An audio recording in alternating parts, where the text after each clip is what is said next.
Hi, I'm Sean Raval.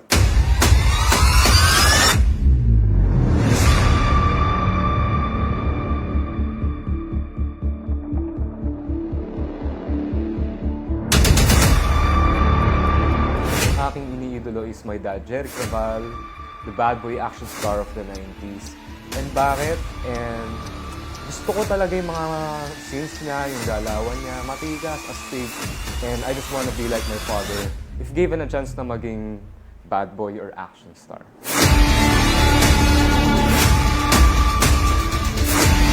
Nakakatuwa naman marinig na may nagsasabi na ikaw na ba ang bad boy ng Philippines? And yes, I'm really grateful to hear that.